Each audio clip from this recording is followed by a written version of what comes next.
Hey everybody, happy Saturday.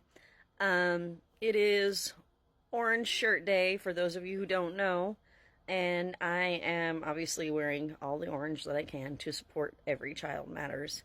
Um, for those of you who are unaware, in the last few years there have been several places where grave sites have been found for Native American and Indigenous children across Canada and the United States, from Native American and residential schools that children were sent to en masse for indoctrination so that they could be whitewashed and systemically abused and separated from their culture.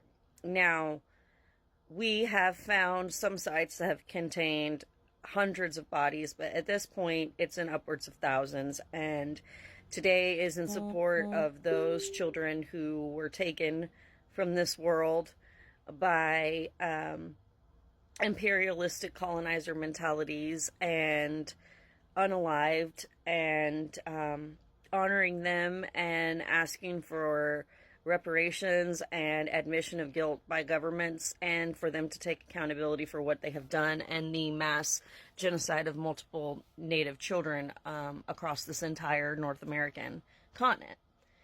And so, yeah, that's what today is about, and we are asking for them to continue to check the landfills, especially in Canada, because the epidemic of missing, murdered Indigenous women is, of course, astounding, and the loss of life with children, and how that coincides together with finding their bodies and their remains in landfills, which seems to be a going trend in both Canada and the United States. So today, if you haven't done what you can to support Native Americans and Indigenous people that are fighting back to bring awareness to these situations and these horrible atrocities, and how amends can be made for history that was swept under the carpet, if you will.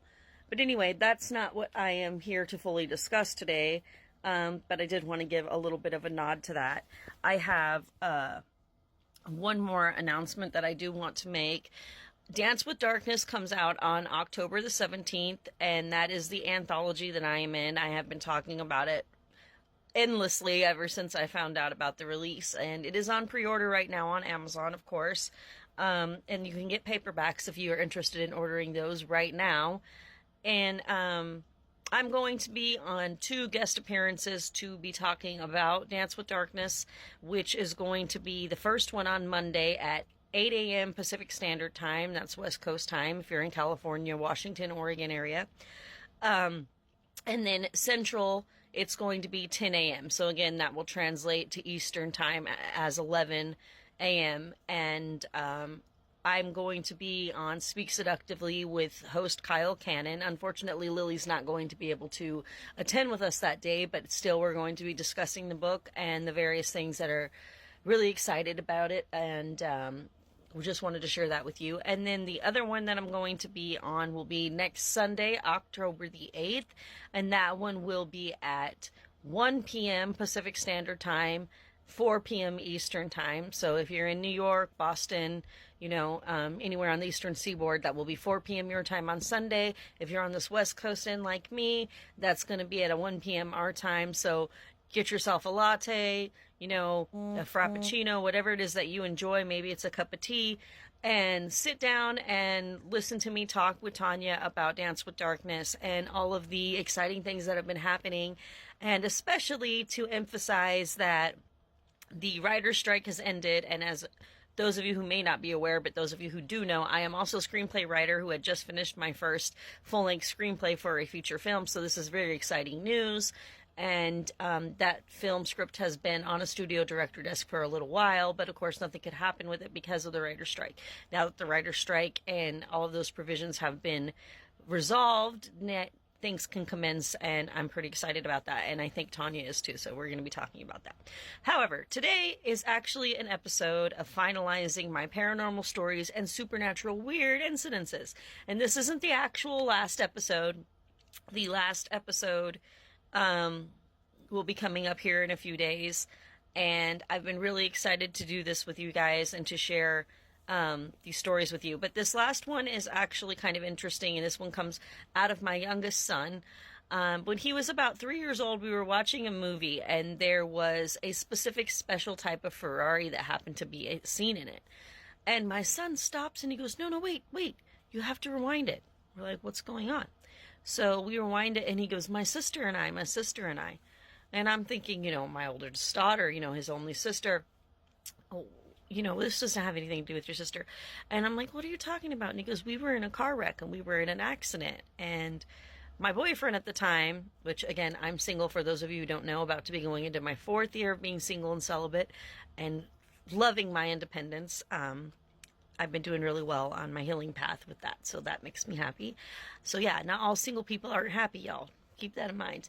Anyway, I was like, what's this about, son? And he starts telling us about how when he was older, and we were like, you're 3, and he told us this whole recount. And I looked it up later about how he had been a young man and he had gotten a red Ferrari, and he told in vivid detail how he was testing it out on the first day, and he asked his dad if he could take his sister with him, and they were just supposed to go down the hill from where they lived, and they had a big house. And that they went down the hill, and he went too fast because he decided that he was going to drift around a corner coming around the hill, and that they took off the edge of the side of the road and drifted off into a deep ravine, and it was a forested ravine, and that the car instantly lit on fire, and that he could have gotten out, and his seatbelt came undone and he could have gotten out, but he was trying to help his sister get out, who was screaming because she caught on fire, and he wasn't able to get her out, so he ended up dying in the fire with her, trying to save her. And so my boyfriend and I were like, whoa, this is a 3-year-old, and this movie didn't have anything to do with any of these things. It just happened to have a red Ferrari, and it triggered something in my son's head that made him just be like, so my boyfriend and I were like, well, we've heard of other little kids that had maybe past life experiences that they were sharing. And the one thing about this story is this is the only incident from when my son was younger that something like that happened.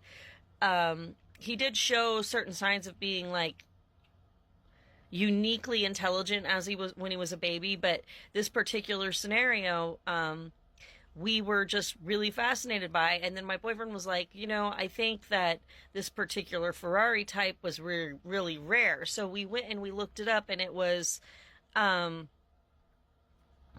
of the, I can't remember what kind of Ferrari it was. It was an Enzo Ferrari.